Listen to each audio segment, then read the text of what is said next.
हम लोग श्रीमद् भागवतम के तीसरे स्कंद के 28वें अध्याय के 35वें श्लोक को पढ़ेंगे।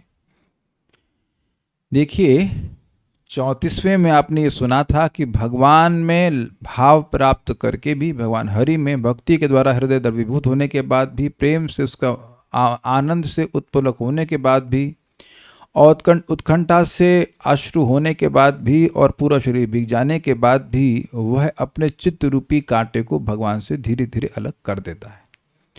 अब ये याद हो गया, कॉर्डलेस है क्या? कॉर्डलेस इसमें ये किसी को याद है कि चित्त रूपी कांटे का प्रयोग किस लिए किया गया था? चलिए वो भी छोड़ दीजिए। उसकी साधना का उद्देश्य क्या था, इस पर राधा रमन प्रभु प्रकाश डालेंगे। ये निम्न कोटि का योगी, भोगी नहीं योगी, वह किस लिए साधना कर रहा था? मोक्ष के लिए कर रहा था। मोक्ष के लिए कर रहा था। ये तो थोड़ा सा सही बोला आपने, लेकिन और क्लियर कीजिए कि इसकी उद्देश्य क्या था। वो बोलिए, माइक बताइए, क्योंकि वो अगर बात समझ में कि तो अगला श्लोक बहुत ईजी है। हाँ बोलिए। भोग से मन को हटाने के लिए भगवान। Very good. भोगों से मन को हटाने के लिए भगवान का ध्यान कर रहा था। कुछ गलत कर रहा था? सही कर रहा था। तो फिर दिक्कत क्या हुई बताइए, क्या गलती किया? इस पे अब तीसरे प्रकाश देंगे निशा माता जी। भोगों से मन को हटाने के लिए भगवान का ध्यान करने को गलती नहीं। भगवान चैतन्य महाप्रभु खुद बोले, एक व्यक्ति बोला था ना, हमको विषय वासना बहुत सता रही है तो क्या करना चाहिए? तो जा रहे देखो उतारे कहो कृष्ण उपदेश, मतलब अपने मन को कृष्ण में लगाओ तो तुम्हें कभी विषय की वासना नहीं सताएगी। Absolutely okay. फिर गलती क्या कर गया वो कि उसने जो है मोक्ष को भगवान से उच्च मान लिया। जब विषयों से मन हट गया तो उसने धीरे धीरे भगवान से भी हटा लिया। अब वेद बाद नहीं बताएंगे उसका मन लगा कहां पे। मन को विषय से हटाया भगवान के द्वारा, फिर भगवान रूपी विषय भगवान से अपने मन को हटा लिया फिर से। तो अब मन कहां लगा? माइकी बताइए। अरे सही बोल रही, बोलिए माइकी बोलिए। कहीं नहीं लगा। बिल्कुल सही। तो भोग है या भगवान है। वेरी गुड, वेरी गुड, सही बोल रही हैं बिल्कुल। ऐसे मैं तो धीरे धीरे स्टेप करके समझा रहा हूं, बात समझ में आ जाए। विषय को हटाने के लिए साधन उपयोग किया भगवान को हटा दिया है। हलो यार तुम हमको नहीं चाहिए। तो अब आप ये बताइए कि ऐसा हो सकता है कि मन किसी वस्तु का ध्यान ना करे? तो यानी कि मन के पास रहने के लिए कोई स्थान ही नहीं है। ध्याता और ध्येय होगा तब ना मन रहेगा। और जब ध्येय ही नहीं है तो ध्याता क्या है? ध्याता कौन होता है? माइक बताइए। जो ध्येय करता है। वेरी गुड, सही उत्तर। किसका ध्यान करता है? ध्येय का। जो ध्येय का ध्यान करता है उसे ध्याता कहते हैं। अच्छा, ध्येय क्या होता है? जिसका ध्यान किया जाता है, जिसका ध्यान ध्याता करता है वो ध्येय होता है। तो ये सारी जो डेफिनेशन वो इंडिपेंडेंट है, सॉरी इंटरडिपेंडेंट है। तो ध्येय को गायब कर दिया, ध्याता तो रहेगा लेकिन मन तो नहीं रहेगा ना, जिसके द्वारा मन वो साधन है जिसके द्वारा ध्याता ध्येय का ध्यान करता है। ध्येय मीन्स ऑब्जेक्ट ऑफ मेडिटेशन, विषय। जब विषय ही गायब कर दिया तो मन की जरूरत ही नहीं है। तो मन लय हो जाता है, मन समाप्त हो जाता है। ये बात इस श्लोक में कही जाएगी, श्लोक क्रमांक 35 में। और फिर क्या होता है? पिछले श्लोक में आपने अनुभव किया सुना था कि वह प्रत्येक आत्मा अर्थात जीवात्मा के रूप में अपना अनुभव करता है, लेकिन परमात्मा का अनुभव नहीं करता है क्योंकि उसने परमात्मा से अपने मन को हटा लिया। तो वह यही श्लोक में बोल रहे हैं कि विषयों से विरक्त हो जाता है। एक, उसका मन विषयों से विरक्त हो जाता है। एक, बच्चे लोग इधर आ जाएं, हाँ ब्लाइंड स्पॉट पे आ जाए। यहाँ घबराओ मत। अरे चाचा जी को बैठने दीजिए। चाचा जी कहाँ बैठे? यहाँ बैठे चाचा जी, इधर आइए आप। इधर बैठ जाइए, नहीं तो आप टेम्पो सीट पे बैठ सकते हैं। ये सब लोग रेंज वाले लोग, रडार में होना चाहिए। इसीलिए हम सेटिंग किए इस तरह से, जो छुप के बैठना चाहते हैं उधर बैठ सकते हैं, कोई बात नहीं, ठीक है। I hope you're getting. नहीं आप इधर ही बैठेंगे, आपकी सीट फिक्स है। बहुत दिन बाद पकड़ में आए आपको नहीं छोड़ना। तो समझ लीजिए श्लोक का एक पॉइंट, मन विषय से हट गया। तो अब वो कभी नहीं कहेगा कि मन भोगों में जाता है।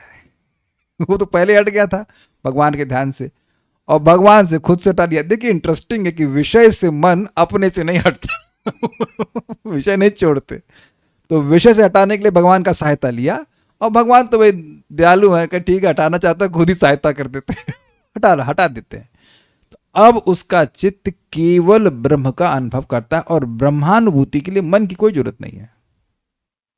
तो मन एक्सटिंग्विश वैसे ही हो गया जैसे कि मोमबत्ती, जो भी लौ है उसका तेल बाती खत्म हो जाए तो जलने वाली नहीं है।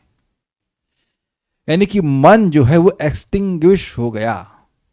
और अब आपको हम 3 कंसेप्ट बता रहे हैं जो पहले भी बताए हैं। एक है विषयाकार चित्त, दूसरा है भगवदाकार चित्त और तीसरा है ब्रह्म। एक्चुअली गलत बोला ऐसे, विषयाकार, ब्रह्माकार और भगवताकार। मतलब जो विषयों को ग्रहण करे और वो विषयाकार, जिसकी रिसेप्टिविटी ब्रह्म की हो, ब्रह्म को पकड़ने वाली हो, ब्रह्माकार, और भगवताकार मतलब भगवान के नाम रूप गुण लीला के माधुर्य को अनुभव करने वाला। तो ये तो माधुर्यता तो भाई साहब पहले छोड़ दिए, विषयों को छोड़े भगवान का अनुभव के द्वारा, और भगवान को अपने अनुभव से छोड़ दिए। भगवान अच्छे नहीं है, मजा नहीं आया इसमें।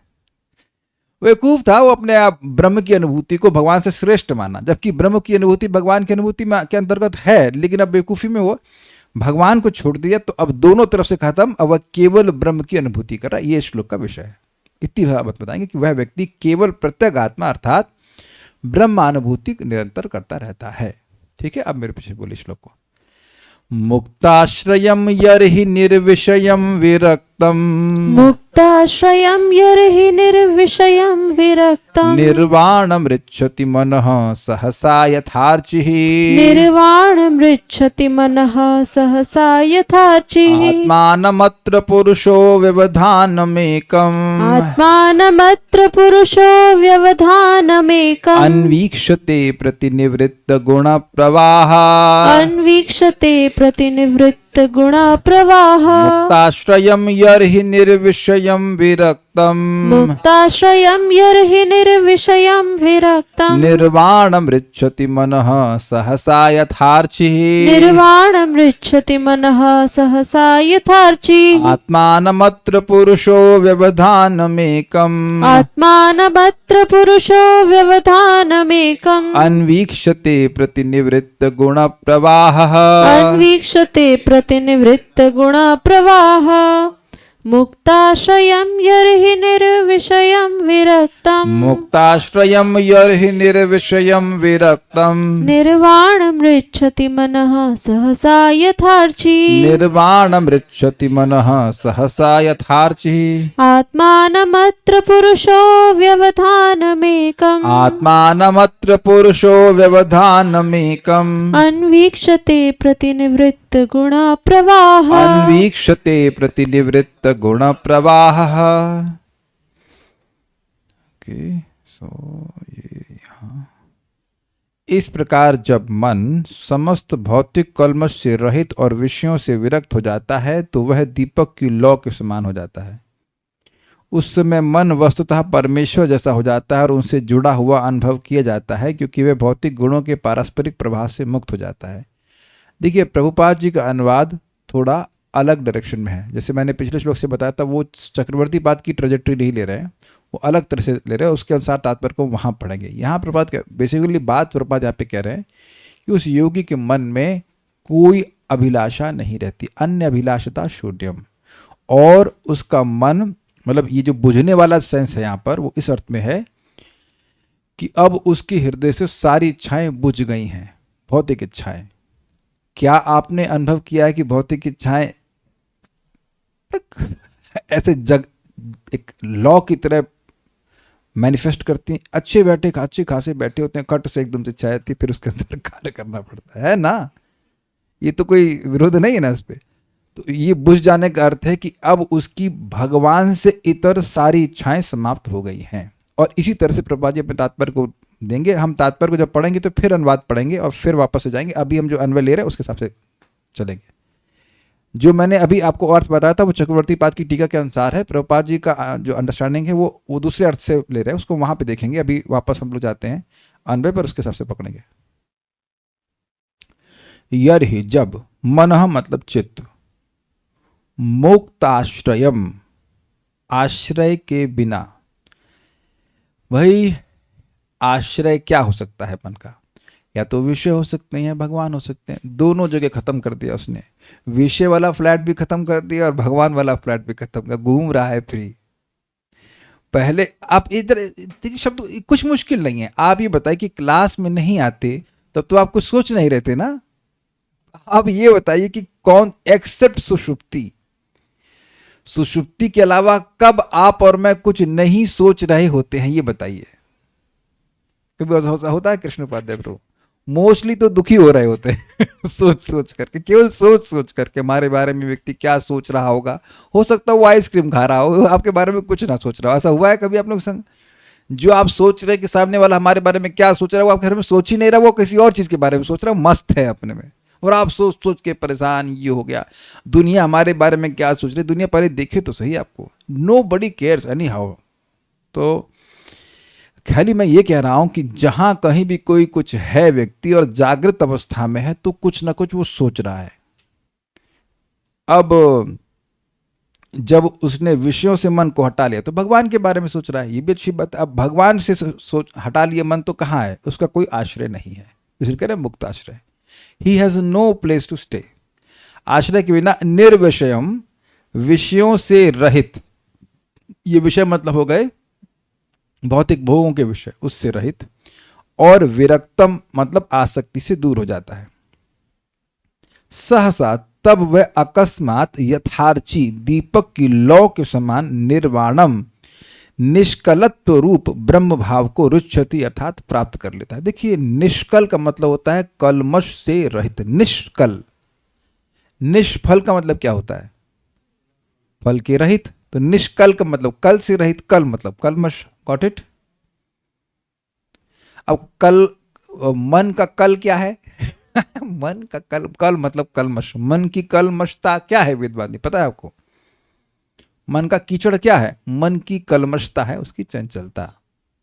वही वस्तु अच्छी लग रही है, उसके बाद वही वस्तु खराब लगती है। आप ट्राई करना,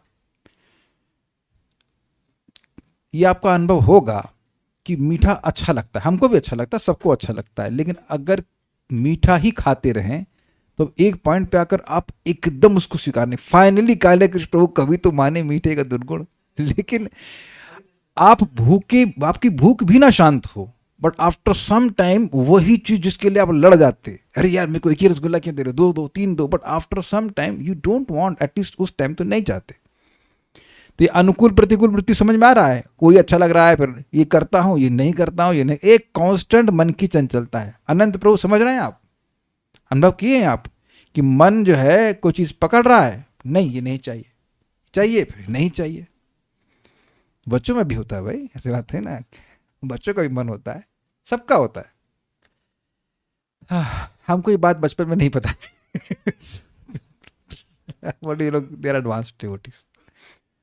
तो निर्विषयम और सॉरी कहां पे आ गए थे हम लोग? ये निष्कलत स्वरूप, निष्कलत्व रूप मतलब कोई द्वैतता नहीं, कोई कचरा नहीं है। मन ही नहीं है तो फिर कचरा कैसे रहेगा? मन गायब हो गया, मन गायब है, मन नहीं है। अब वही तो आप काले कृष्ण प्रभु को बड़ी दिक्कत हो रही है, मन के बिना नहीं सोच पा रहे ना कि मन के बिना हम कैसे रहेंगे।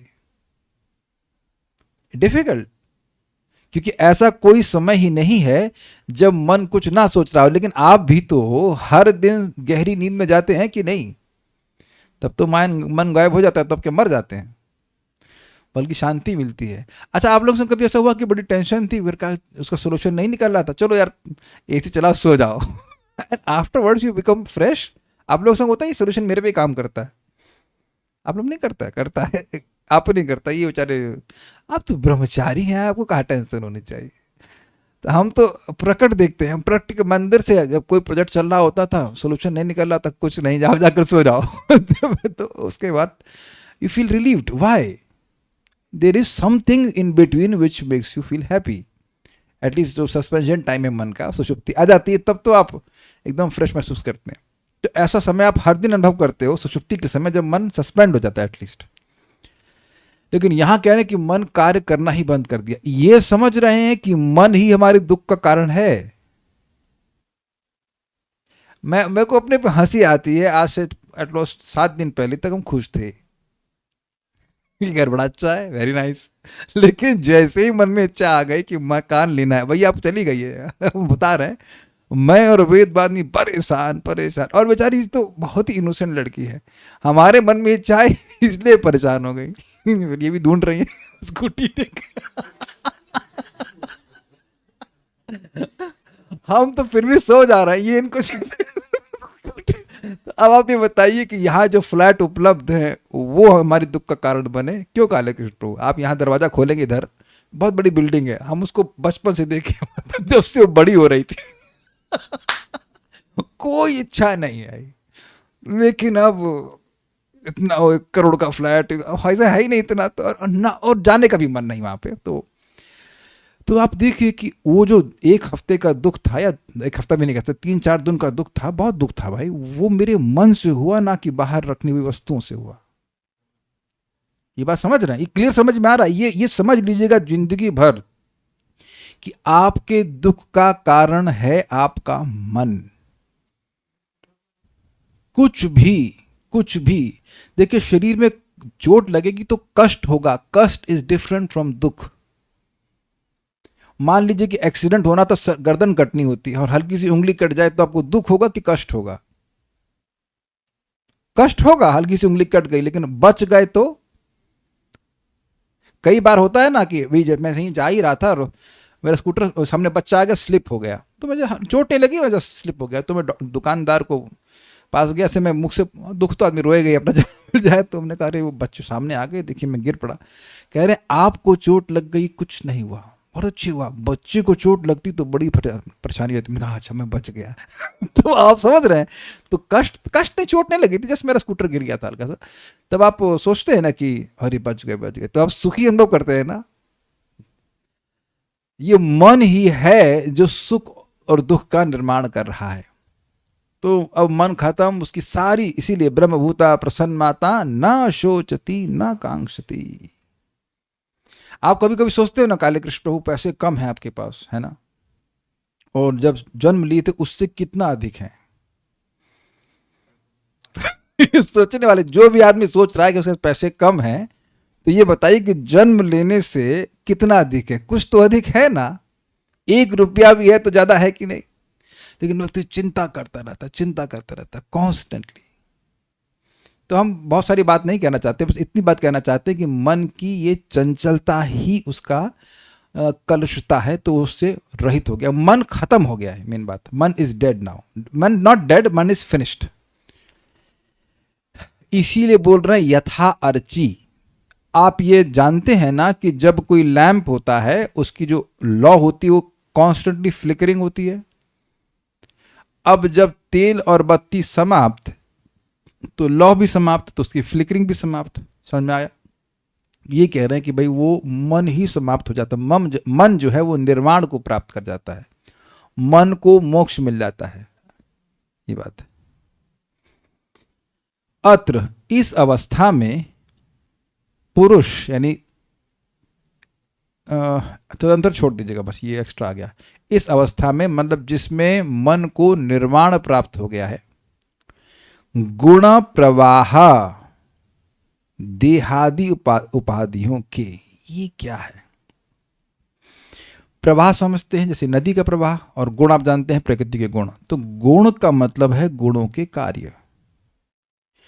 तो इनके प्रतिनिवृत्त मतलब समाप्त हो जाने से, यानी कि देखिए देह की जो, देह आदि मतलब सूक्ष्म और स्थूल देह, समझते हैं सब बात।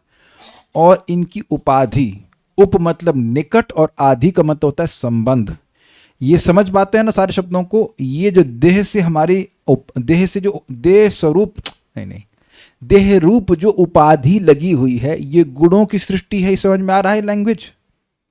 जो मेरा सूक्ष्म शरीर है, मन बुद्धि अहंकार का, यह भी प्रकृति के गुणों से बना हुआ है, और जो मेरा स्थूल देह है यह भी प्रकृति के गुणों से बना हुआ है। और ऐसा कौन सा समय था वरुण प्रभु अनादिकाल से जब ये शरीर हमको नहीं मिले हैं? उत्तर क्या है? लगातार मिले। Very good. तो जैसे नदी का प्रवाह निरंतर बना रहता है, ओके, उसी तरह ये गुणों का प्रवाह किस रूप में हमारे पास आ रहा है? एक के बाद एक शरीर। और ना समझ में आ रहा हो तो ये बताइए कि इस जीवन में कब आपके पास देह नहीं था? कोई ऐसा व्यक्ति है, कोई नहीं, कोई देही है यहां पर जिसके पास देह इस जन्म में ना रहा हो।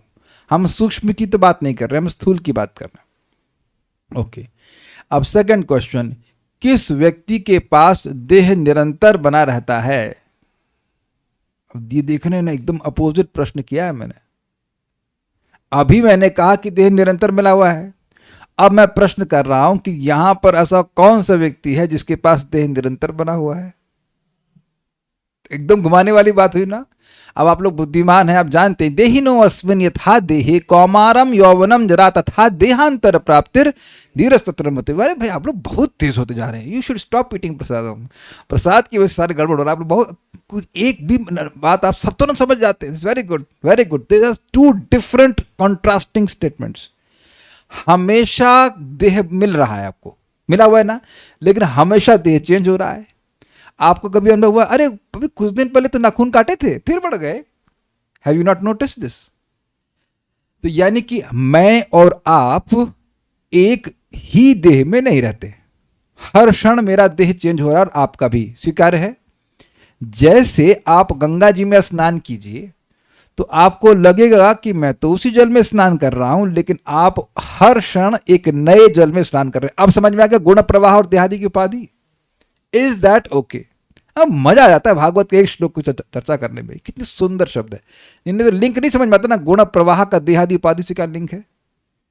मजा आया कि नहीं है? हमको बहुत मजा आया भाई पढ़ करके। गुण प्रवाह, एक के बाद एक, और उसमें भी गुण प्रवाह जोड़ लीजिए। प्रवाह समझ में आ गया, गुण प्रवाह जोड़ लीजिए। देखिए, अगर मैं सतोगुणी भोजन करता हूं, सतोगुणी क्रियाएं करता हूं, तो वो जो शरीर है, मैं लट से स्थूल शरीर, तो वह भी सतोगुणी होता जाएगा। आपने सुना है ना, वो सत्वा ऊर्ध्वम गच्छन्ति सत्वस्तः मध्य तिष्ठन्ति राजसा जघन्य गुण वृत्तिस्तः अधो गच्छन्ति तामसा। अगर सतोगुण का संगत करेगा तो वह सतोगुणी शरीर प्राप्त करता जाएगा, देवता आदि, और रजोगुणी होगा तो मनुष्य, और तमोगुणी होगा तो फिर वो जानवर आदि प्राप्त करेगा। तो इसी जीवन में भी, अगर आप अन्य जीवन की बात ना करें, केवल इसी जीवन में जैसा व्यक्ति संगति करेगा उसका शरीर भी वैसा चेंज होने लगता है। मांस आदि खाएगा तो उसके चेहरे पे एक अलग प्रकार की क्रूरता रहती है, देखा गया है। पान मसाला खाएगा तो दांत में धब्बे नहीं पड़ते हैं। तो आप देख रहे हैं कि जो हम जिन चीजों का संगति कर रहे हैं उससे हमारा शरीर भी उसके अनुरूप हो जाता है। ओके, तो ये मैं खाली ये कहना चाहता हूं। अच्छा, अब सूक्ष्म चेंज करता है, इसमें तो कोई समझाने की बात ही नहीं है। मन तो क्षण क्षण में चेंज करता रहता है, और मन कभी ना हो ऐसा हो नहीं सकता। तो ये बात समझ में आ गई कि गुण प्रवाह मतलब जो देह आदि की उपाधियां निरंतर लगी रहती हैं, उनके प्रति निवृत्त, समाप्त हो जाने पर, समाप्त हो जाने का मतलब ये कि उसकी पहचान अपनी देह स्थूल या सूक्ष्म से बिल्कुल नहीं रहती है, एब्सोल्युटली नहीं। फिर एकम मतलब देहादि द्वैत भाव से रहित। द्वैत मतलब डुअलिटी, एक और दो और तीन या जो कुछ भी। लेकिन एकम मतलब केवल एक आत्मा अपने आप को वह देखता है। जैसे यहां पे मैं देख रहा हूं कि तीन माता जी हैं और 5 6 7 8 प्रभु, 4 माता जी हैं, 4 माता जी और बाकी सारे प्रभु जी बैठे हुए हैं। मतलब मैं रूम की बात कर रहा हूं, तो मैं देख रहा हूं ना कि कुछ प्रभु जी हैं, और जैसे दृष्टि पड़ रही तो माता जी दिख रही हैं, प्रभु जी दिख रहे हैं, कोई वृद्ध, ऑलमोस्ट वृद्ध दिख रहे हैं। तो वृद्धावस्था में पहला पढ़ाओ ठीक है, बिगिनिंग स्टेज। कुछ लोग अभी बच्चे हैं, ये दिख रहा है कि नहीं बच्चे। अब आप ये बताओ, ये तो केवल ड्रेस मात्र है भैया, तो मैं कहां देख पा रहा हूं सबको आत्मा के रूप में? Make sense? कुछ लोग मुझे जूनियर दिख रहे हैं, कोई सीनियर है, या this is how we see, is called duality. और क्यों है? क्योंकि मैं अपनी पहचान देश से करने महसूस करता हूं और सामने वालों को इसी तरह से देखूंगा। लेकिन आपने क्या सुना है भगवद गीता में? विद्या विनय संपन्ने ब्रह्मणि गविहस्तनी, हस्तिनी था, हस्तिनी शुनि चैव शुपाके च पंडितः समदर्शिना। जित वो ब्राह्मण को देख रहा है, हाथी को देख रहा है, कुत्ते को देख रहा है, चांडाल को देख रहा है, सब कुछ, गाय को देख रहा है, लेकिन वहां वह ब्रह्म एक जीवात्मा को ही देखता है कि सभी के हृदय में जीवात्मा रह रही है। परमात्मा का रियलाइजेशन अभी नहीं है, जीवात्मा के रूप में देख रहा है। If I see myself as soul, I can see others as soul. समझ आई बात? तो एक का मतलब देहादि द्वैत भाव से रहित। मैं आत्मा हूं और दूसरा है मेरा शरीर। तो द्वैत भाव मतलब डुअलिटी में देखना, ये समझ पा रहे हैं द्वैत भाव में, तो इससे वो रहित हो गया। ये बात यहां बोल रहे हैं। अब कह रहे हैं अव्यवधानम, यानी माया के व्यवधान से रहित आत्मा को अनवीक्षते, आत्मानम अनवीक्षते। देखिए समझिए इस बात को, मैं आप लोगों को देख रहा हूं, एटलीस्ट बॉडीज को, अब मैं आपको नहीं देख रहा हूं। मेरी आंखों पर अगर ये पर्दा या कुछ आवरण आ जाए, इसे व्यवधान कहते हैं। व्यवधान समझते हैं आप, इंटरप्शन। तो ऑब्स्टेकल कह लीजिए, माया का व्यवधान क्या है? अविद्या, अस्मिता, राग, द्वेष, अभिनिवेश। अविद्या के एक कवरिंग है जिस कारण से हम निरंतर यही देखते हैं कि हम देह हैं, न कि देह से पृथक आत्मा। तो अब ये सूक्ष्म शरीर का व्यवधान नष्ट हो गया, माया उसके द्वारा डालती है, मन बुद्धि अहंकार के द्वारा, बेसिकली अहंकार के द्वारा, तो वो खत्म हो गया।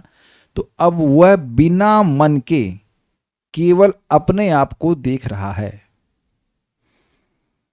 इस समय हम लोग केवल देह को देखते हैं, और कैसे देखते हैं? इंद्रिय के द्वारा। आप जानते हैं आदिभूत, आदिदेव, अध्यात्म, ये सब बताना पड़ेगा ना। आंख ये अधिभूत हो गया, इस गोलक है, उसके बाद सूक्ष्म इंद्रियां हैं, फिर उसके नियामक देवता है, उससे आप कुछ देखते हो, बोलते हो, कुछ करते हैं। लेकिन आत्मा को स्वयं अपने आप को अनुभव करने के लिए इन सब चीज़ों की जरूरत नहीं है। ये सब चीज़ों की जरूरत इसलिए है क्योंकि हमें जगत को देखना है। अब प्रश्न है कि जगत क्यों देखना है? क्योंकि देखना चाहते हैं। क्यों देखना चाहते हैं? आप जब जानते हैं कि भोग करना चाहते हैं। तो अब ये सब तो पहले खत्म हो गया ना। इसलिए बिना माया के व्यवधान के वह आत्मा को अनवीक्षते, तोड़िए उसको, अनु प्लस ईक्षते। अनु का क्या अर्थ होता है? पीछे, और अनु का क्या अर्थ होता है? निरंतर। अब क्लियर हो गया? निरंतर देखता है, वो जोड़ लीजिएगा। मतलब ऐसा कोई समय नहीं है कि वह अपने आप को आत्म स्वरूप में, यानी आत्मा के रूप में न देख पाए। हम लोग अपने आपको आत्मा के स्वरूप में कब देखते हैं? क्लास में। और जब भूख लगती है तो अपने आप को देह के रूप में देखते हैं, है ना? तभी तो हम वेदवादिनी का हिस्सा परसों खा गए थे सब, क्योंकि देह थे उस टाइम, है ना? जब भी इंद्रिय तृप्ति में पड़ जाते हैं तो अपने को देह के रूप में देख रहे होते हैं। तो ये अनवीक्षण नहीं हुआ। अनवीक्षिते का मतलब हुआ निरंतर देखना। ये बात है यहाँ पे, ऐसे करके श्लोक है। कठिन नहीं है, थोड़ा तोड़ के समझेंगे तो समझ में आ जाएगा। यहां तक कोई प्रश्न है? एक प्रश्न है कि फिर चित्त कहाँ जाएगा? उसका तो स्वभाव है कि नहीं कहीं लगना। हाँ सही कह रहे हैं कि उसका स्वभाव है नहीं कहीं लगना, जब वो जिंदा रहे। जब रहे, भाई लौ का स्वभाव है फड़कना, तो लौ ही खत्म तब। जब लौ ही गायब हो गई, भाई देखिए लौ कब जलती है? जब तेल होगा ना। अच्छा, ये तो पुराने लोगों को अनुभव होगा कि लाइट चली गई, आपने लालटेन होता है, क्या कहते हैं उसको, लालटेन जलाया और थोड़ी देर चला, सब मट्टी के तेल भरे नहीं थे, थोड़ी देर में देखा कि वो बंद हो गई। ये सबको अनुभव है ना? कितने लोगों को है अनुभव ये? नीतू सिंह माता जी वो जमाना देखी है आप? हाँ, इन्होंने देखा है। पूजा बारनवाला माता जी ने भी देखा है, एंड सुंदरा माता जी कह रही हैं कि इन्होंने भी देखा है। Very good. राधिका प्रभु तो आप तो लालटेन जला के आए होंगे, भी गाँव में खूब जलती है। तो कभी कभी अरे यार तिलवा नहीं भरे, तेल नहीं भरे आप, उसके बाद बुझ गया। ऐसा होता है ना। और मट्टी के तेल मिलता भी मुश्किल से था। सो अब जब लौ ही नहीं तो फिर क्या कहते हैं उसको, ना बजेगा बांस, ना रहेगा बांस और ना बजेगी बांसुरी। Got it? तो जब मन है ही नहीं तो क्या फड़केगा वो? समझ में आ गया? और क्या प्रश्न है? जो सुख भगवान में उसे मिल रहा था, क्या वही सुख उसे इस अवस्था में मिल रहा है? आप बताइए, ऐसा हो सकता है क्या? देखिए अच्छा प्रश्न है। जीवात्मा अणु है और भगवान क्या है? विभु, अनंत। तो जो सुख भगवान में मिल सकता है असीमित, वो आत्मा के अनुभव में नहीं मिल सकता, इसीलिए तो उसको बेवकूफ कहा जा रहा है। लेकिन विषयों से अधिक सुख मिल रहा है, but it is not an infinite. अगर नहीं तो क्या उसे समझ नहीं आ रहा है ये सुख उस सुख से तो निकृष्ट है? आपने समझाया नहीं ना उसको, आपने ब्रीचिंग नहीं किया, क्लास नहीं दिया आपने। अब वो आपसे पूछ लेता तो समझ में आ जाता है। वैसे हम मजाक में बोल रहे हैं, लेकिन बात थोड़ी सीरियस ही है। एक्चुअली भक्तों की संगत होती तो उसे समझ में आया था, लेकिन नहीं समझ में आया उसको। ठीक है, हम लोग अब आगे बढ़ते हैं चक्रवर्ती पाद की टीका को। ये समझ में आ गया ना, लैंप वाला एग्जाम्पल? इसमें लॉ, इसमें मैंने जानबूझ के चैट जीपीटी को बोला कि भाई थोड़ा धुआं दिखाओ ताकि ये समझ में आए कि एक समय में लॉ जल रही थी अब वो बुझ गई है। नहीं तो आप कहेंगे नहीं इसमें कभी लॉ थी ही नहीं तो इसमें हल्का सा धुआं दिख रहा होगा आपको, वो दिखाने के लिए है कि भाई एक समय में लॉ जल रही थी। अब काले कृष्ण प्रभु पूछ रहे हैं कि लिंक क्या है पिछले श्लोक से। देखिए, आप पिछले श्लोक में सुने थे ना कि वह विषयों से अपने मन को हटाया। कैसे हटाया? भगवान में ध्यान करके। फिर भगवान से हटा लिया अपने मन को। तो अब कोई ऑब्जेक्ट ही नहीं रहा ना मन के लिए। मन के लिए आश्रय होना चाहिए, जैसे कि लौ जलने के लिए तेल होना चाहिए। तो उसने विषय ही खत्म कर दिया, ध्यान का विषय ही समाप्त कर दिया, तो फिर मन रहेगा कैसे? मन की एग्जिस्टेंस ही नहीं रहेगी। ये बात है। तो मन खत्म हो गया, ये बात बोल रहा है। मन को खत्म करने के बाद उसको ब्रह्मानुभूति मिली है। पिछले श्लोक में बोला गया था कि ब्रह्म की अनुभूति मिलेगी, अर्थात अपनी अनुभूति मिलेगी, लेकिन भगवान की नहीं मिलेगी। तो यहां ये समझा रहे हैं कि कैसे मिलेगी। कुछ लिंक समझ रहे हैं कैसे उसको ब्रह्मानुभूति प्राप्त होगी, वह श्लोक में समझा रहा है। अब तो क्लियर हुआ। भावार्थ दीपिका। एक इंटरेस्टिंग बात आप लोग देख रहे होंगे, यद्यपि आप सुन जरूर रहे हैं ब्रह्मानुभूति के बारे में, लेकिन इंटरेस्ट नहीं आ रहा हो कि ब्रह्मानुभूति प्राप्त करनी ये है। इसलिए सुनना चाहिए ताकि ब्रह्म ज्ञान के द्वारा आपकी भक्ति कभी कवर ना हो। कोई कितना भी बोल दे कि ब्रह्म की प्राप्ति करनी है, ये करना वो करना, यू वोंट बी इंटरेस्टेड। इस प्रकार से, यानी कि पूर्वोक्त प्रकार से, जब मन निर्विषय हो जाता है, श्री भगवान का ध्यान करना छोड़ देता है, तब वह मुक्ताश्रय अर्थात आश्रय से रहित हो जाता है। मतलब विषय से भी हट गया और भगवान को भी छोड़ दिया, और अब वह कोई उसका आश्रय नहीं है। क्योंकि ध्येय के संबंध के बिना मन ध्यान करने वाले ध्याता में स्थित नहीं हो सकता। लैंग्वेज समझ में आई? मन के द्वारा ध्याता ध्येय का ध्यान करता है। ध्येय मतलब जिसका ध्यान किया जाए, ध्याता मतलब ध्यान करने वाला। कैसे करता है? मन के द्वारा। ध्येय गायब तो ध्याता नहीं गायब, लेकिन मन गायब। जब ध्यान का कोई विषय ही नहीं है तो मन की जरूरत क्या है? Is that okay? सिंकिंग। इसलिए समझना मुश्किल हो रहा है क्योंकि ऐसा होता नहीं कि कभी ना कुछ सोचे, लेकिन ये कैसे हो रहा है तो सबको समझ में आ गया। विषय से मन हट गया, ये आसान तरह समझना है। विषय से मन हट गया, भगवान में लग गया। अब भगवान से भी हटा लिया। अब भगवान से हटा लिया है तो दोबारा विषय में नहीं जाएगा, ये बात समझ लीजिएगा। तो अब ये इंटरमीडिएट स्टेज है जहां मन केवल अपनी अनुभूति कर रहा, मन नहीं सॉरी, वो जीवात्मा अपनी अनुभूति कर रहा है, वो किसी विषय की अनुभूति नहीं कर रहा। उस समय उस मन के विषय पहले के समान शब्द इत्यादि भी नहीं रहते हैं। शब्द रूप रसगंध नहीं ग्रहण करता है। जैसे कि कौन याद आ रहा है बताइए? ये भागवत बोलने वाला याद आ रहा है। सुखदेव गोस्वामी न कोई शब्द सुनते थे न देखते थे, कुछ नहीं, जड़वत एकदम जड़ के समय बर्ताव कर रहे थे, जैसे कुछ उसे दिखाई ना पड़ रहा, समझ ना आ रहा हो, ऐसे करके। कुछ भी नहीं, कुछ भी नहीं। यद्यपि वो आत्म साक्षात्कारी थे, लेकिन बाह्य कोई इंटरेक्शन उनका नहीं था। बिल्कुल पत्थर की तरह से करना चाहिए। क्योंकि परमानंद स्वरूप आत्मा का अनुभव कर लेने के कारण वह शब्द आदि विषयों से विरक्त हो जाता है। ये तो इजी है। उसने भले भगवान का अनुभव किया, इस कारण से विषयों से विरक्त हो गया, तो विषयों में तो जाने वाला नहीं है। फलतः वह ब्रह्माकार हो जाता है, अर्थात निर्वाण को प्राप्त कर लेता है। ब्रह्माकार हो जाता है मतलब निर्विशेष ब्रह्म अर्थात आत्मा की अनुभूति करने के योग्य हो जाता है। फाइन, ठीक है।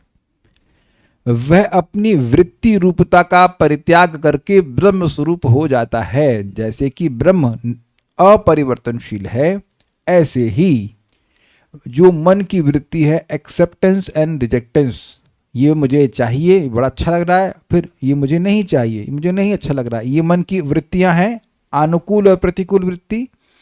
इसका और भी नाम रखा गया है अविरोध प्रीति और विरोध युक्त क्रोध। अविरोध प्रीति मतलब ये रसगुल्ला मुझे चाहिए चाहिए चाहिए चाहिए चाहिए, और फिर नहीं चाहिए, बंद करो, और नहीं चाहिए, मैं अपने आप ले लूंगा इत्यादि, तुम मत रखो। तो यहां पर विरोध युक्त क्रोध होता है। इसके अलावा कौन सी वृत्ति होती है मन की? हम लोग सब लोग है ना आंसर को इंट्यूट कर लेते हैं, नहीं नहीं नहीं, हाँ सही कह रहे हैं, इसके अलावा और कोई वृत्ति मन की नहीं होती, या तो एक्सेप्ट कर रहा होता है या रिजेक्ट कर रहा होता है। तो यहाँ ये एक्सेप्टेंस रिजेक्टेंस को क्यों त्याग चुका है? इजी है, विषय तो छोड़ चुका है और भगवान को भी छोड़ दिया है। ठीक है, जिस तरह दीप की ज्वाला अपने आश्रयभूत तेल और बत्ती इत्यादि के समाप्त हो जाने पर अपने कारणभूत महातेज में जाकर मिल जाती, उसी तरह, मतलब कहने का मतलब यह है कि लौ समाप्त हो जाती है, बस इतनी बात है। इस दशा में ध्याता ध्येय आदि विभाग से रहित एकमात्र अखंड आत्मा का ही वह सर्वत्र अनुगत रूप से दर्शन करता है। अनुगत मतलब सर्वव्यापी। अब सर्वव्यापी का मतलब परमात्मा मत लीजिएगा, यहाँ पर पॉइंट यह है कि जीवात्मा भी तो हर जगह है, तो अपने को भी आत्मा के रूप में अनुभव कर रहा है और अन्य जगह भी सब आत्मा का ही दर्शन कर रहा है। इसका कारण यह है कि उस अवस्था में जीव के गुण प्रवाह रूपी देहादि उपाधि निवृत्त हो जाते हैं। एक नोट देख लीजिएगा, ये नोट ऐसे देखिए, ऐसे बात समझ में नहीं आ रही होगी, एक नोट से समझ में आ जाएगी। ये है 1.5 अरे श्लोक नंबर डाला, I think is 1.5.19 if not wrong, but anyhow ये 1.5 का ही श्लोक है, प्रथम स्कंद के 5वें अध्याय का श्लोक है। मेरे पीछे बोलिए, दृष्टानुयान्तम ऋषिम आत्मजम अप्यनग्नम, दृष्ट्वानुयान्तं ऋषिम् आत्मजम् अप्यनग्रम्, नग्नम करके, देव्यो ह्रिया परिधुर्न सुतस्य चित्रम, देव्यो ह्रिया परिधुर्न सुतस्य चित्रम, तद्वीक्ष्य पृच्छति मुनौ जगदुस्तवास्ति, तद्वीक्ष्य पृच्छति मनौ जगदुस्तवास्ति, स्त्रीपुं विधानतु सुतस्य विविक्त दृष्टेः, स्त्रीपुं विधानतु सुतस्य विविक्त दृष्टेः। अनुवाद पढ़िए। जब श्रील व्यासदेव अपने पुत्र के पीछे पीछे जा रहे थे तो नग्न स्नान करती सुंदर तरुणियों ने वस्त्रों से अपने शरीर ढक लिए। यद्यपि व्यासदेव स्वयं नग्न न थे, लेकिन जब उनका पुत्र वहीं से गुजरा था तब उन्होंने वैसा नहीं किया था। मुनि ने इसके बारे में पूछा तो तरुणियों ने उत्तर दिया कि उनका पुत्र पवित्र है, और जब वह उनकी ओर देख रहा था तो उसने स्त्री तथा पुरुष में कोई भेद नहीं माना, लेकिन मुनि तो भेद मान रहे थे। अब देखिए बहुत सारे पॉइंट इसमें हैं। व्यासदेव जी वृद्ध हैं और वो स्त्रियां उनकी क्या कहेंगे पौत्री के समान है, एक। दूसरा, वो कहीं देख नहीं रहे, अपने बच्चे को ढूंढ रहे हैं, बच्चा वाला जो बच्चा भगा वहां से सुखदेव गोस्वामी के पीछे, उधर देख भी नहीं रहे, फिर भी उन्होंने अपने वस्त्र को ढक लिया, शरीर को ढक लिया, सॉरी।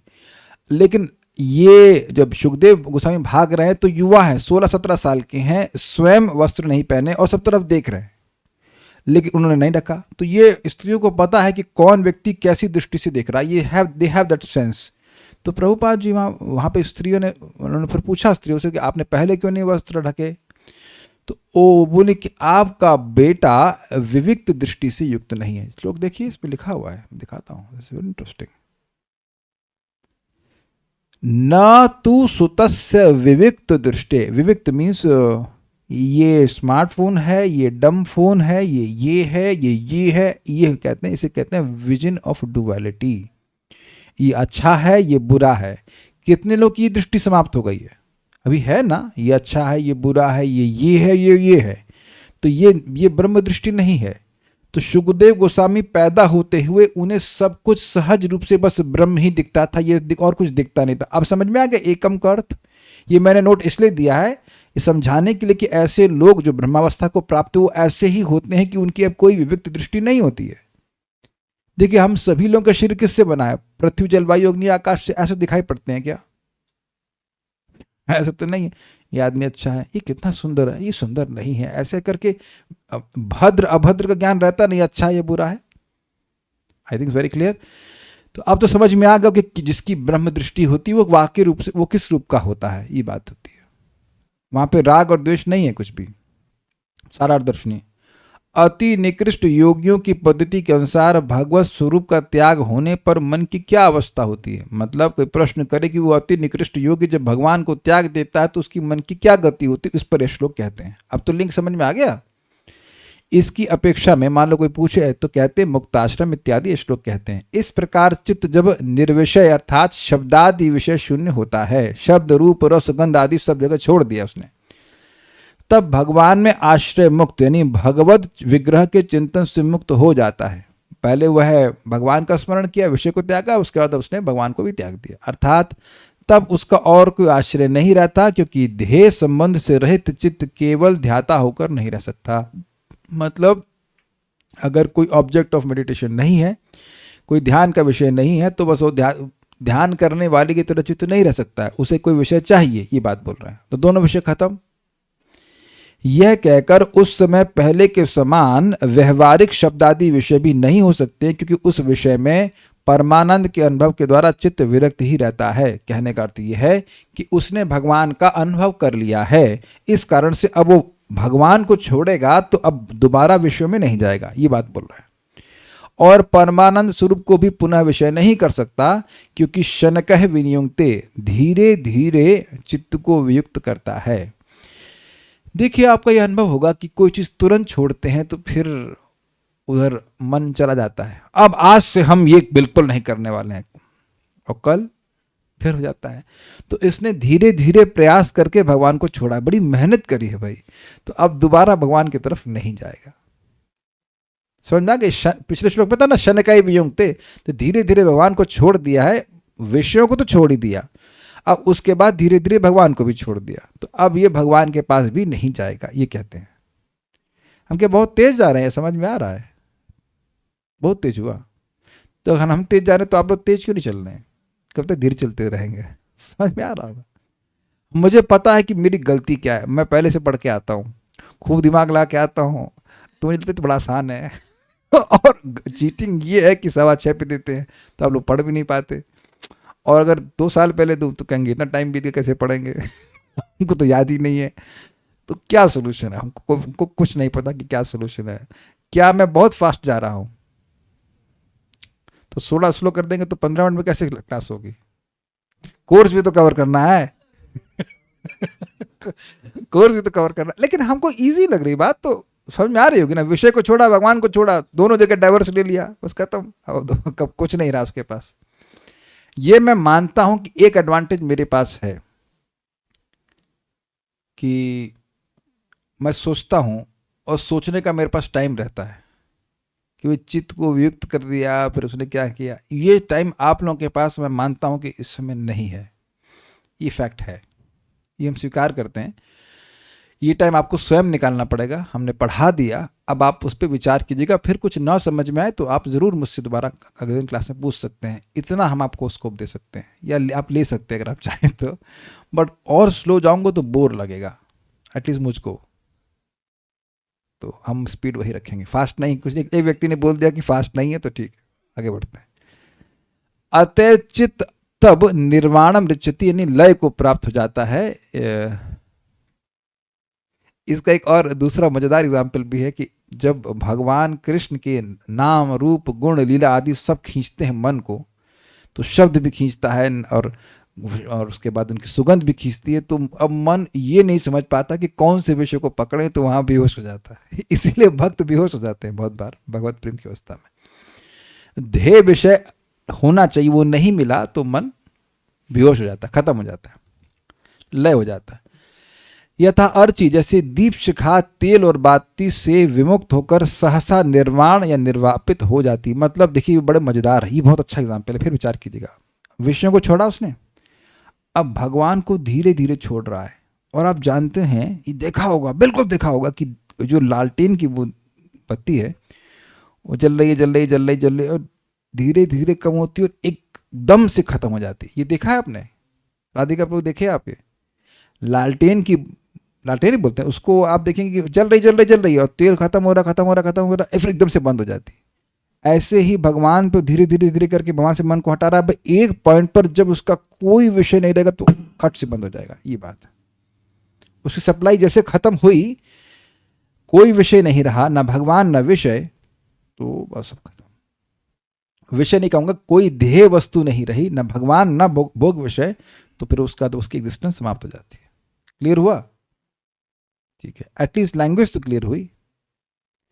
अत्र मतलब इस अवस्था में पुरुष अर्थात जीव मनोलय होने पर लिंग रूप आवरण के भंग होने से, लिंग रूप आवरण मतलब जो लिंग शरीर है, सूक्ष्म शरीर, उसके आवरण के भंग होने से, शरीर भौतिक शरीर तो बाद में नष्ट होगा, लेकिन सूक्ष्म शरीर के नष्ट होने से अव्यवधानम ध्याता ध्येय व्यवधान शून्य शुद्ध आत्मानम आत्मा को अर्थात एक अखंड प्रत्यक आत्मा को अनवीक्षित अर्थात निरंतर देखते हैं। देखिए बात क्या हो रही, बात ये हो रही है या हो ये रहा है कि मन विषयों को देख रहा है, कभी रूप, कभी रस, कभी गंध, स्पर्श इत्यादि, नॉर्मल वे में समझिए।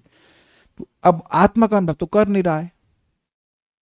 अभी तो लोग यही सब देख रहे हैं ना, ये देख लें, ये छू लें, इसी में लगे पड़े हैं, तो आत्मा का अनुभव तो नहीं कर पा रहे हैं। तो ये व्यवधान हुआ कि नहीं?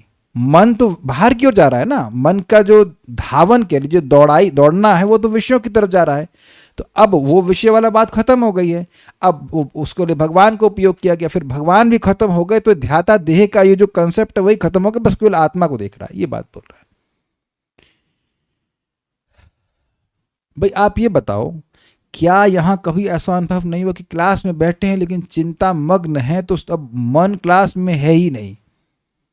उम्मीद है कि रोज तो नहीं होता होगा लेकिन कभी कभी हाँ एकदम सो भी नहीं रहे लेकिन चित्त जो है उसी में लगा हुआ है, यहाँ परेशानी है, वहाँ ये हो गया, ये है, वो प्लान होता है कि नहीं? तो देह आपका उधर चल रहा है तो इधर सब गायब। तो जब देह गायब हो जाएगा, उस तरह के विषय ध्यान गायब हो जाएगा, तो आप आराम से क्लास को सुन पाते हैं। ये जो डिस्ट्रैक्शन है ये व्यवधान नहीं है, मैं डिस्ट्रैक्शन को व्यवधान के रूप में सामने प्रस्तुत करना चाहता हूँ। तो अब ये डिस्ट्रैक्शन खत्म हो गया ना, रूप रस गंध वहां पकड़ नहीं रहा है, भगवान रूपी डिस्ट्रैक्शन भी खत्म हो गया, भगवान को भी नहीं देख रहा है, तो अब आराम से चैन से आत्मा को देख सकता है। He is not thinking about anything, वो जो डिस्ट्रैक्शन है वो खत्म हो गया। देखिए we are constantly distracted, mind you, constantly distracted. आप विचार करेंगे तो आत्मा पे ध्यान जाता ही नहीं है, यही बोल रहे हैं, क्योंकि ध्यान कहीं और लगा हुआ है। तो अब वो ध्यान का विषय ही समाप्त हो गया, तो आत्मा को देख पा रहा है। क्या कठिनाई हो रही है? भूख, अब भूख का हमको पता नहीं भाई। तत्पश्चात किंतु कहां से आ गया? तत्पश्चात नहीं, एक मिनट, तत्पश्चात छोड़ देना चाहिए। किंतु वह योगी अब संसार में भ्रमण नहीं करता, यह कहते हैं। प्रतिनिवृत्त गुण प्रवाह, जिनका गुण प्रवाह अर्थात देहादि की उपाधि प्रतिनिवृत्त अर्थात विवर्जित हो गई है, वह योगरत पुरुष तब एक अखंड आत्मा को ही देखते हैं। मतलब अब उनकी कभी भी अपने सूक्ष्म देह से कोई पहचान कभी नहीं होने वाली। That's a point. उनका मन विश्व में कभी नहीं जाने वाला। फिर भाई सुखदेव गोस्वामी वाला एग्जाम्पल आपको समझ जाएगा। पूरी दुनिया में घूम रहे हैं, दुनिया मतलब एटलीस्ट कुरु जांगल का शब्द था, कुरु प्रदेश में, जांगल प्रदेश में, जंगल में घूम रहे हैं, सिटी में घूम रहे हैं, उन्हें कुछ भी मतलब नहीं है। और ऐसे नारद जी भी थे, विमदहा विमत्सरा, पूरी दुनिया में भ्रमण कर रहे हैं, कोई आसक्ति नहीं। ये फ्लैट तो अच्छा है, यहाँ रहना चाहिए, नहीं, कोई आसक्ति नहीं। क्या आपने कभी विषयों की वजह से कोई कंपन हृदय में अनुभव नहीं किया कि I like you become really agitated? It can be anything, but like एकदम एजिटेशन हो जाए कि बिल्कुल भूल जाए जीव कि वो है कौन। Very very great suffering. और हर भक्त जानता है कि जीवन में कभी ना कभी उससे प्रभावित होता है, कुछ नहीं तो मीठे से प्रभावित हो जाएगा। It can be anything, just forgets कि हु ही इज। तो अब वो सब एजिटेशन समाप्त हो गया। प्रपात का तात्पर्य पढ़ के ही रुकेंगे। आप लोग आत्मा है याद दिला रहा हूं आप लोग को। भौतिक जगत में मन के कार्य हैं स्वीकारना तथा नकारना। जब तक मन भौतिक चेतना में रहता है तब तक उसे भगवान को ध्यान करने के लिए बाध्य करते रहना चाहिए। What does that mean? मतलब जब तक आप देखते रहें कि भाई अभी भी मन एक्सेप्ट रिजेक्ट कर रहा है, ये अच्छा है ये बुरा है, तो आपको उसे फोर्स करना पड़ेगा। ये मत सोचिए कि मन आपको एनकरेज करे, वाह बेटा तुम आज सुबह उठ गए, बहुत अच्छा तुमने कार्य किया। मन will not be like this. गौराम प्रभु विनोद में कहते हैं कि कोई पूछता है उनको कृष्ण की बंसी सुनाई पड़ी है आपको? तो कहते हैं पहले सुबह अलार्म जो बजता है ना वो अच्छा लगने दो, उसके बाद तुम बंसी की बात करना। ये बहुत गंभीर रोग है, एक्सेप्टेंस एंड रिजेक्टेंस। इसीलिए तो मैं आप सभी लोगों को इंक्लूडिंग माई सेल्फ टीचिंग करता रहता हूं कि सुबह जप कर लीजिए। क्योंकि आप देखेंगे सतोगुण इस समय होता है, there is very less rejection attitude और ऑफ द माइंड, कि मुझे जप नहीं करना है, ये सब मन नहीं बोलता है। और वैष्णव की संगति में आकर के तो आसानी से बहुत आसान हो जाता है। ये कोई इसमें मतलब इसमें कोई विरोध की बात नहीं है। नहीं तो दोपहर में या रात्रि में इतना मन का ये जो भावना है ये बढ़ जाती है, मतलब इंडिपेंडेंट बिहेवियर की, नहीं करना है, ये नहीं करना है, ऐसे करना है, वैसे बहुत डिफिकल्ट हो जाता है। तो अगर आप मन को, और ऐसा मत सोचिए कि मन आपको बाध्य नहीं कर रहा है, तो अपनी तरफ से आपको फोर्स करना ही पड़ेगा, ये बात कर। किंतु जब मनुष्य प्रेम में भगवान के प्रेम भाव तक उठ जाता है तो मन स्वतः भगवान के विचार में तल्लीन हो जाता है। सिंपल शब्दों में कहूं, जब तक हम भाव स्तर पर नहीं पहुंच जाते हैं, बुद्धि पूर्वक भजन करना होगा, करना ही पड़ेगा। बुद्धि को बैक बर्नर पर नहीं रख सकते हैं। एक भाव स्तर पर आपका वो सहज सांस सांस में आप करने लग जाएंगे। ऐसी दशा में योगी के पास भगवान की सेवा के अतिरिक्त अन्य कोई विचार नहीं रह जाता। तो आप समझ रहे हैं प्रभुपाद जी के अनुवाद से लेकर के कि अब मन भौतिक विषयों को छोड़ चुका है, अब उसमें कोई अन्य अभिलाषा नहीं है जो कि उसको डिस्टर्ब करती, तो मन अब स्थिर हो गया। भगवान की इच्छाओं के साथ मन के चलने को निर्वाण या परमेश्वर के साथ मन को एक करना कहते हैं। यानी ये भगवत आकार चित्त हो गया, अर्थात भगवान जैसा चाहते हैं वैसा ही मन अब चाहता है और इसकी कोई और चाह नहीं रह गई। जो तुमको हो पसंद वही बात करेंगे। इसका अगला गाना हमको उसकी लाइन नहीं याद है, हमको एक लाइन याद है, आप आके भर लेना अपने। जो तुमको हो पसंद वही बात करेंगे। गीता में नहीं बोले करिष्य वचनम, तो वही बोल रहा हूँ, हिंदी में बोल रहा हूँ, अनुवाद बोल रहा हूँ। जो तुमको हो पसंद वही बात करेंगे, कहेंगे करेंगे जो भी है। That's a point. अन्याभिलाषिता शून्य। निर्वाण का सर्वश्रेष्ठ धारण भगवत गीता में दिया गया है। प्रारंभ में अर्जुन का मन कृष्ण के मन से विपत हो रहा था। कृष्ण चाहते थे कि अर्जुन लड़े, किंतु अर्जुन लड़ना नहीं चाहता था, अतः मतभेद था। किंतु भगवान से भगवत गीता सुनने के बाद अर्जुन ने अपने मन को कृष्ण की इच्छानुकूल बना लिया। यह तादात्म्य है। तत् प्लस आत्मा, वैसे ही स्वरूप वाला हो जाना, जैसा भगवान चाहते हैं वैसा करना। किंतु उस तादात्म्य से अर्जुन का तथा कृष्ण की व्यष्टि यानी व्यक्तित्व समाप्त नहीं हो गई। मायावादी चिंतक इसे नहीं समझ सकते हैं। क्यों? वे सोचते हैं कि तादात्म्य के लिए व्यष्टि का क्षय होना आवश्यक है। समझ में आ रहा है बात? वो सोचते हैं कि अगर एकदम तादात्म्य होना चाहिए तो जीवात्मा को भगवान में लीन हो जाना चाहिए। लेकिन हम लोग क्या शून्य करते हैं? प्रभुपाद कहते हैं वी आर ऑल्सो शून्यवादी, अन्याभिलाषिता शून्यम, that devotee desires only to do what Krishna wants him to do. समझा गई बात? लेकिन इसका मतलब ये नहीं कि इसके अस्तित्व नष्ट हो जाता है, सिंपल है। किंतु हम भगवत गीता में पाते हैं कि यह व्यष्टिक होती नहीं। जब मन भगवत प्रेम में पूर्णतः शुद्ध हो जाता है तो यह मन भगवान का मन बन जाता है। मन मना, मेरे मन वाला बनो, मतलब जो मैं चाहता हूं मेरे मन में आ रहा है वही तुम भी तुम्हारे मन में भी आना चाहिए। जैसे हम कभी कभी बोलते हैं वेदवाद ने आज तहरी बनाई, अरे हम भी सोच रहे थे कि हम तहरी बनाए जाए, क्यों वेदवाद नहीं कहते हैं कि नहीं? कभी कभी आप sometime it happens you know कि मतलब हम जो सोच रहे हैं बनाने के लिए, आप लोग संग में से हुआ कभी? आप लोग हर चीज में हाँ क्यों बोलते हैं? जो होता है इसलिए हमने ऐसे लग रहा है हाँ पार्टी में आप लोग यस पार्टी में, तो नहीं, समटाइम इट कैन हैपन ना। क्या कह रहे हैं? आप तो अकेले रहते हैं, आपको तो जो मिल रहा है वही खाना पड़ेगा। लेकिन कभी कभी हाँ तहरी, हे भगवान, ओह पुलाव पुलाव पुलाव, आप लोग घर में भी कभी होता हो कि एक व्यक्ति सोच रहा है, जो आप सोच रहे हो वही वो सोच रहा है। यहाँ शायद क्लास में आप लोग अब इतने अभ्यस्त हो गए हो कि पता हो जाता है कि इस पे मैं क्या बोलूंगा। Sometime it can be there कि हाँ ये, या फिर मैं जो सोच रहा होता हूँ वही श्लोक आप लोग सोच लेते हैं। तो it can B like this, it can happen like this. तो वहाँ पर मतलब भगवान जैसा मन, मतलब अब भगवान चाहते हैं जैसा वैसा ही भक्त करेगा, उनसे विपरीत नहीं चल सकता। बहुत सिंपल एग्जाम्पल प्रभात देते हैं, हमारे हाथ हैं, हमारे हाथ वैसे ही चलते हैं जैसे हम चाहते हैं, ये सिंपल सी बात है। ओके, व्यष्टि मुक्त आत्मा के लिए अन्य कोई कर्म नहीं होता। प्रतिनिवृत्त गुण प्रवाह बद्ध अवस्था में मन सदैव भौतिक जगत के 3 गुणों से प्रेरित होकर कर्म में लगता है, किंतु दिव्य अवस्था में ये भौतिक गुण भक्त के मन को विचलित नहीं कर पाते। भक्त के पास भगवान की इच्छाओं की तुष्टि के अतिरिक्त कोई चिंता नहीं रहती। यह पूर्णता की सर्वोच्च अवस्था है जिसे निर्वाण या निर्माण मुक्ति कहते हैं। इजीली समझ में आ रहा है? नॉट डिजायर, मतलब बेसिकली हमें मोक्ष किससे चाहिए?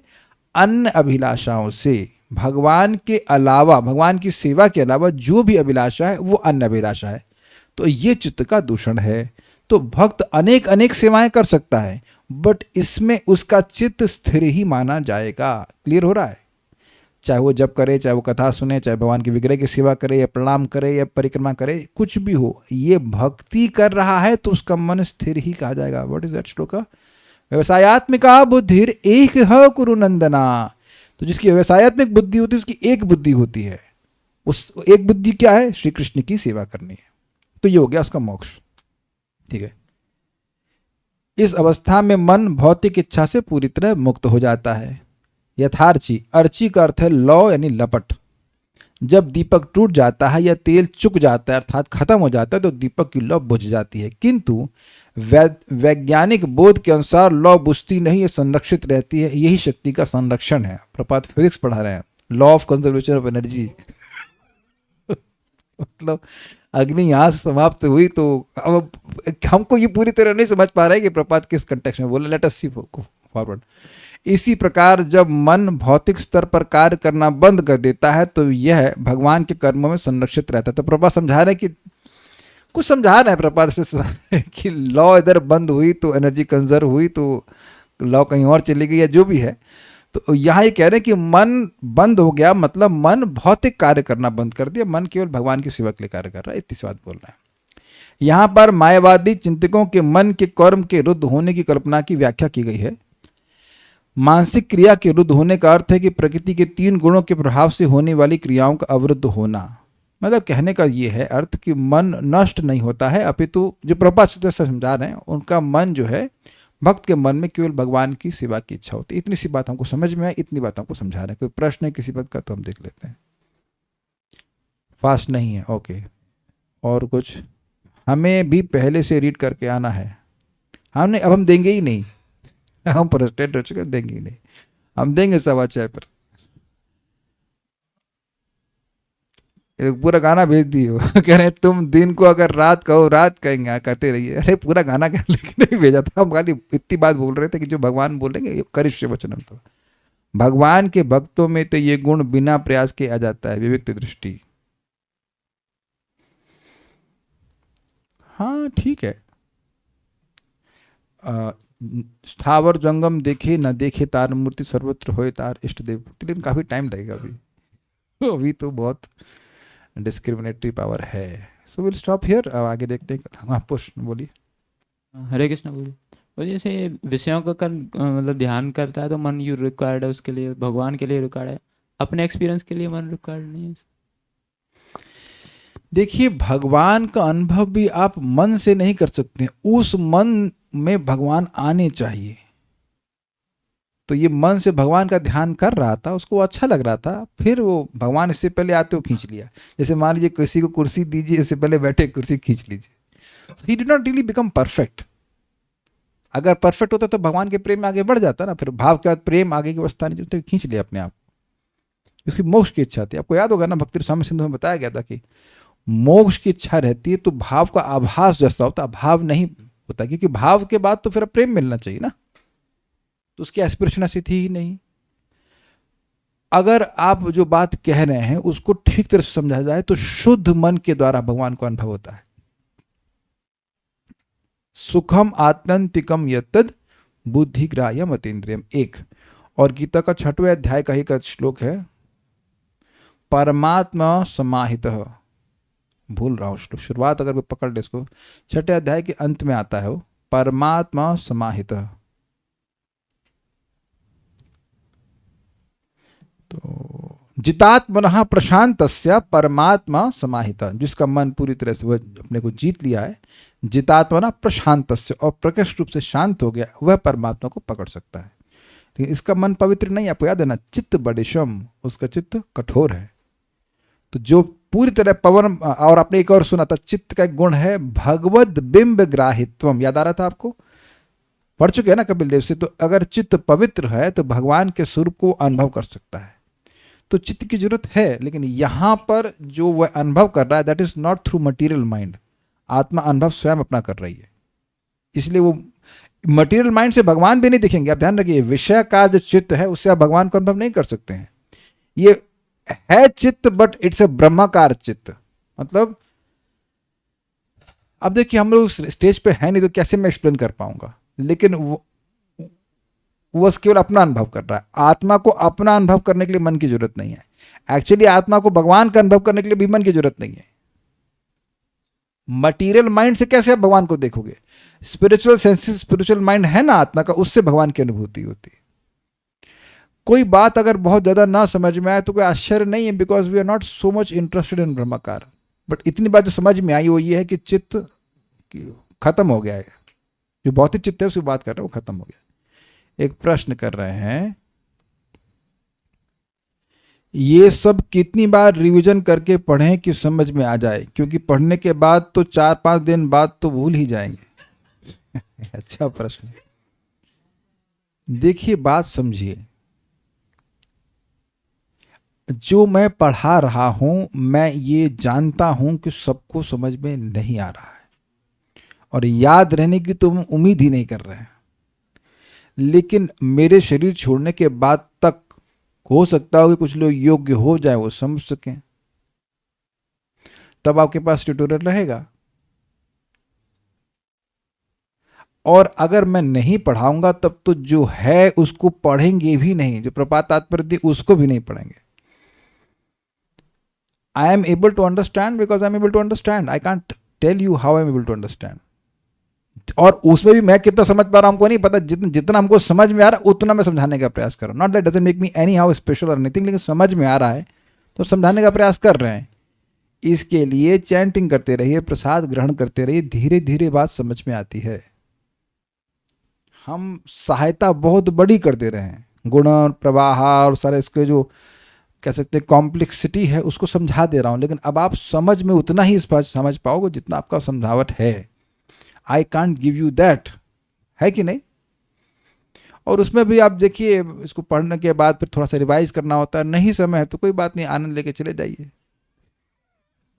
होटल में जाते हैं, चाउमीन खा के आते हैं, नहीं रेसिपी पूछते हैं तो भी खा के आ जाते हैं, मजा ले लेते हैं। नहीं तो रेसिपी नहीं जानने से भी चलता है। पानी कितने लोग को यहाँ पे वो गोलगप्पे बनाने आते हैं, नहीं आते तो खाए तो सब नहीं होंगे, खा के चले जाइए, खत्म हो गई बात, न बद बनाइए, क्या दिक्कत है? कितने बाद टाइम बाद कैसे रिवाइज करें, हम याद रखना चाहते हैं, अरे भूल जाइए। प्रभुपाद जी 7वें अध्याय के भगवद गीता के आखिरी श्लोक की क्लास देते, बड़ा मस्त। तो वहां पे अधिभूत अधिभाव सब प्रश्न करते हैं। 8वां अध्याय का पहला श्लोक के भी कुछ है, तो कह रहे हैं ये सब बड़े फिलोसफिकल बातें हैं। अब देख लेना गीता के लेक्चर। प्रभात कह रहे हैं दिस इज इंपॉर्टेंट, काफी फिलोसफिकल बातें, लेकिन देखिए हम गीता क्यों वितरण कर रहे हैं। This is really funny. Gita इसलिए वितरण कर रहे हैं ताकि लोगों को कन्विंस कर सकें कि हम लोग हरे कृष्ण मंत्र कर रहे हैं, केवल इमोशनली नहीं कर रहे हैं। मतलब हरे कृष्ण मंत्र को लोगों को समझाने के लिए कि हम लोग हरे कृष्ण मंत्र कोई कल्ट नहीं है, कोई भावुकता में नहीं कर रहे, इसलिए गीता बांट रहे हैं। Not that you have to understand everything of Bhagavad Gita, या आपको सारी बात समझ ही आ जाएगी। कुछ क्लिक किया आपको? मैं सोच रहा था कि क्यों प्रपात उसमें बहुत नहीं मतलब ओपन कर रहे हैं अधिभूत के ऊपर। आप लेक्चर सुन लेना, 7 चैप्टर का आखिरी सुन रहा था मैं, 7 chapter and then goes to 8 chapter. Kalyug के लोगों से उम्मीद भी नहीं कर सकते कि सारा कुछ सिद्धांत फिलॉसफी समझ पाएंगे, लेकिन प्रभुपाद जी कहते हैं कि जानबूझ करके आग को पकड़े, समझ करके आग है, और ना जान के पकड़े तो भी तो आग जलाएगी। So the philosophy is there to convince us to chant Hare Krishna Krishna Krishna Hare Hare, Hare Rama Rama Rama Hare Hare. जैसे एक भक्त ने यहाँ पॉइंट आउट किया कि भक्ति करते करते अपने आप आपको धीरे धीरे सारे अनुभव हो जाएंगे। यह होते सर्व सिद्धि होवे तुम्हार। Nobody can give anything to us, we have to earn our own realisation. Chanting करते रहिए तो धीरे धीरे बातें समझ में आ सकती हैं, आ जाएंगी, नहीं आ सकती, आ जाएंगी ही। करते रहिए धैर्य से। बार बार रिविजन करके भी नहीं समझ में आएगा, मुझे पता है। तो you will understand when you will understand. Okay, thank you. Hare Krishna.